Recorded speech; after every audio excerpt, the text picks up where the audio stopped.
সারা বিশ্বের কাছে ইসলামকে ভিলেন বানানোর প্রক্রিয়া চলছে এবং এতে আসলে কাদের লাভ এবং কেন তারা ইসলামের বিরুদ্ধাচরণে এত মরিয়া তা খোঁজার চেষ্টা করব আজকের ভিডিওতে। চলুন শুরু করা যাক।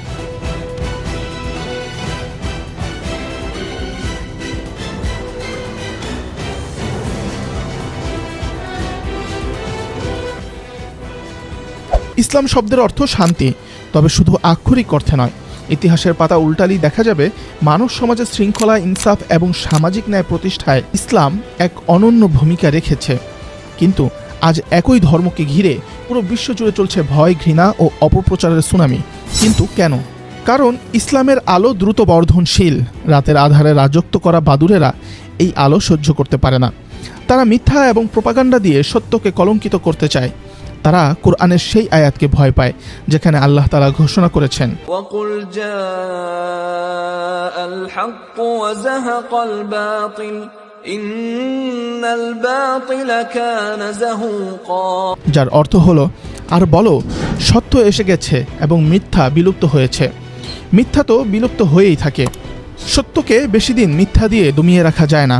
এর প্রমাণ হলো এত মিথ্যা এবং প্রোপাগান্ডার পরেও ইসলাম শুধুমাত্র বিশ্বের দ্বিতীয় বৃহত্তম ধর্মই নয়, বরং এটি বর্তমানে সবচেয়ে দ্রুত বর্ধনশীল ধর্ম হিসেবেও চিহ্নিত। বিশ্বের বিভিন্ন অঞ্চলে নানা সামাজিক, রাজনৈতিক প্রেক্ষাপটে মানুষ স্বতঃস্ফূর্তভাবে ইসলাম ধর্ম গ্রহণ করছে। ধর্মান্তরের এই প্রবণতা শুধু সংখ্যাগত নয়, বরং তা সমাজবিজ্ঞান, সংস্কৃতি, আত্ম অনুসন্ধান এবং বৈষম্যের বিরুদ্ধে প্রতিবাদের মতো নানা বিষয়ের সাথে অতপ্রতভাবে জড়িত। বছরে প্রায় ৩০ লক্ষ মানুষ ইসলাম ধর্ম গ্রহণ করছেন। বিশেষ করে সাব সাহারান আফ্রিকা, ইউরোপ এবং এশিয়ার কিছু অঞ্চলে ইসলাম ধর্মে ধর্মান্তরিত হওয়ার হার উল্লেখযোগ্যভাবে বেড়েছে। Muslims could equal the number of Christians around the world. That's according to a study by the Pew Research Center. Over the next 4 decades, Christians will still be the largest religious group, but Islam will grow faster than any other major religion and make up 30% of the world's population. Pew Research সেন্টারের ২০১৭ সালের একটি রিপোর্টে বলা হয়, ইসলাম ধর্ম ২০৫০ সালের মধ্যে খ্রিস্টান ধর্মকে অতিক্রম করে বিশ্বের সবচেয়ে বড় ধর্মে পরিণত হতে পারে। ইউরোপ এবং আমেরিকায় মুসলিম জনসংখ্যা দ্রুত বাড়ছে। প্রাকৃতিক জন্মহার ছাড়াও ধর্মান্তর এর অন্যতম কারণ। In a span of 50 years, Islam grew by 235%. Christianity only 47%. Today, the fastest growing religion in America is Islam.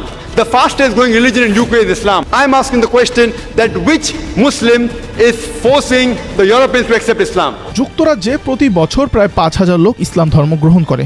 ভারতে নির্যাতিত এবং জাতিভেদের কারণে পিছিয়ে পড়া জনগোষ্ঠীর মানুষের মধ্যে ইসলাম ধর্মে আগ্রহ বাড়ছে, কারণ এটি জাতিভেদহীন, সমানবাধিকার বিশ্বাসী এবং একটি শক্তিশালী সামাজিক মুক্তির প্ল্যাটফর্ম হিসেবে দেখা হয়। গুজরাট, মহারাষ্ট্র, উত্তরপ্রদেশে বহু দলিত পরিবার ইসলাম ধর্মে দীক্ষিত হয়েছেন বা হতে চান, বিশেষত সামাজিক বৈষম্য ও নিপীড়নের প্রতিবাদ স্বরূপ।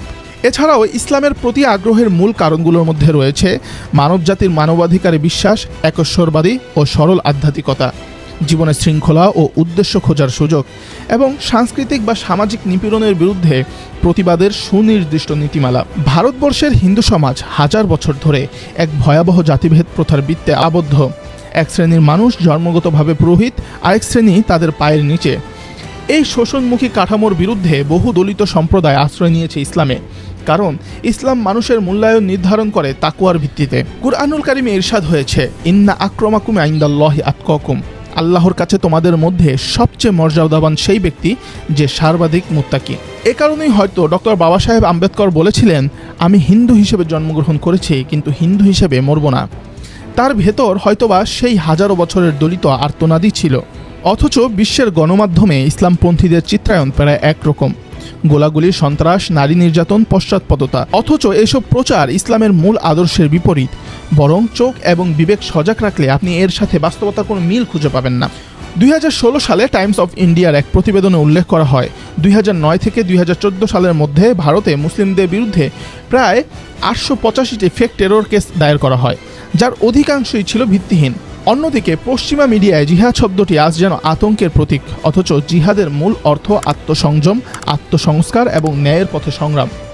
বলিউড মুভিগুলোতে মুসলিম চরিত্র মানেই সন্ত্রাসী, না হয় কোণঠাসা এক ভালো মানুষ যার মৃত্যুতে দর্শককে আবেগে কাঁদায়, কিন্তু তার আদর্শ কখনো ক্ষমতার চূড়ায় থাকে না। এটা কেবল গল্প নয়, বরং সমাজে মুসলিমদের হীনমন্যতার এক মানসিক রূপ তৈরি করা। শুধু তাই নয়, ইতিহাস বিকৃতি ও পাঠ্য বইয়ের রাজনীতির মাধ্যমেও ইসলামকে কোণঠাসা করার চেষ্টা করা হচ্ছে।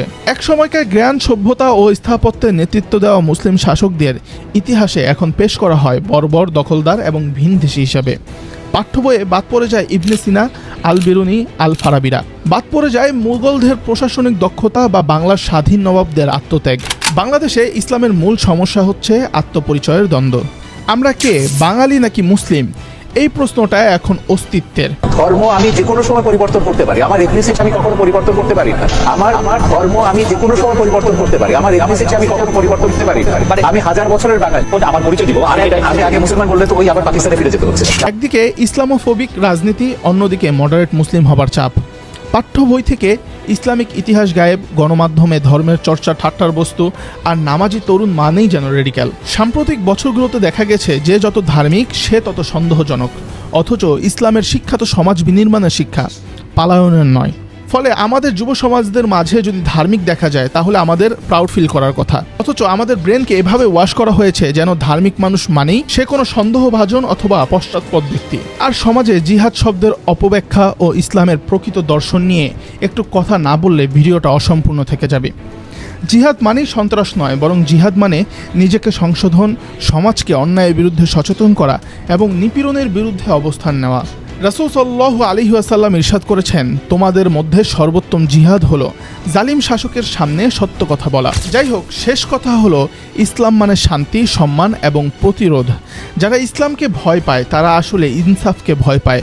যারা জিহাদ শব্দে সন্ত্রাস দেখে তারা স্বাধীনতার জন্য সংগ্রামের ইতিহাস ভুলে গেছে। আর যারা মুসলিমদের নিয়ে মিথ্যা গল্প বানায় তারা জানে না মহানবী সাল্লাল্লাহু আলাইহি ওয়াসাল্লাম বিশ্ব জয় করেছিলেন কেবল ন্যায়, দয়া আর ধৈর্যের মাধ্যমে।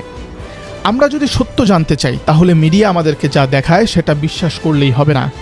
সত্য অনুসন্ধানের মানসিকতা থাকতে হবে, কুরআন খুলে পড়তে হবে, আমাদের ইতিহাস জানতে হবে হাদিস থেকে।